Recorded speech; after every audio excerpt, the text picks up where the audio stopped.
Hello my friends, I recently released a video about how I pruned this fig tree, and I've received some questions from friends and some from people online about the amount of wood I took off the tree, and they are valid questions, and so I wanted to try and see if I can explain the reasoning behind why I cut so much off this tree.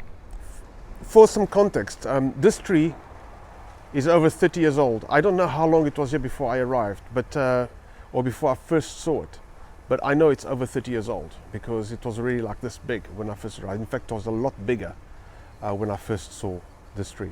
So I guess what you take off your tree really depends on what you're trying to do with it.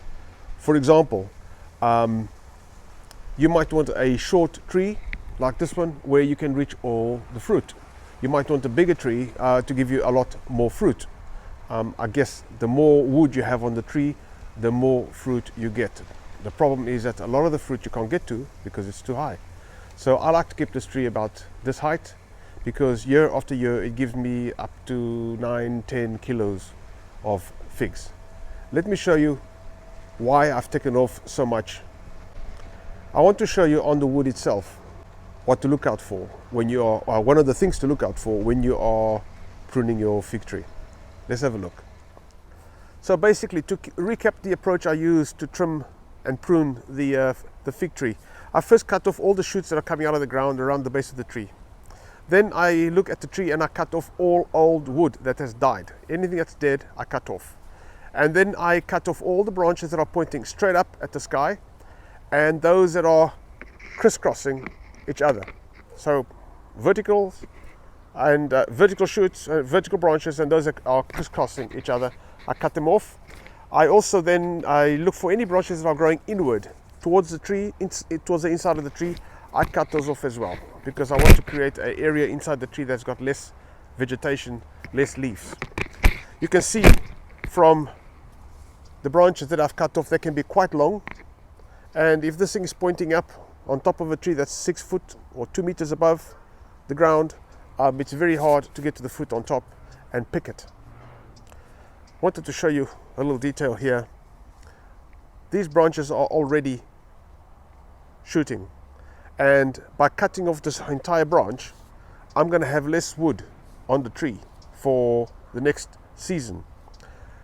That means I'm going to have less fruit, because these are going to grow and extend. You can see there's a bud at the very end of it. And it means this branch is going to grow further outward, and it's going to grow leaves and it's going to grow fruit. So by taking off this main branch, I'm going to take off all the potential branches that come off it, and with all the fruit that that entails. But I am okay with that because I know that every year I get branches that grow back this length. I have some more here, which you saw on the video that I cut. All this is one season wood. This grew up from the spring last year, and I cut them off now this winter. You can see it's pretty long wood, and this gives me enough fruit to last me the entire year. So as my tree grows and these branches shoot off, they give fruit and leaves and fruit. I pick that. We make jam from it, up to 20 jars. It lasts us the entire year. I even have fruit to eat and share with my neighbors. So the way I cut this tree reflects the needs that I have. So the way you cut your tree needs to reflect what you want to do with it. I hope that helps. Incidentally, if you are just wanting to shorten your branches instead of cutting off the whole thing, what you need to do is find an outward growing bud or short branch and cut it there, just before, just after it buds.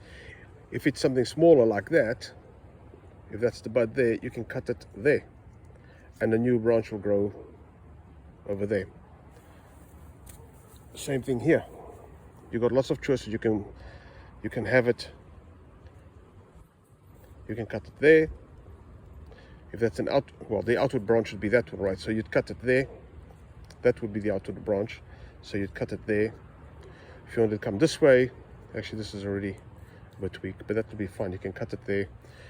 You can even use that as a bud to cut it out. Here's an example of a large fig tree.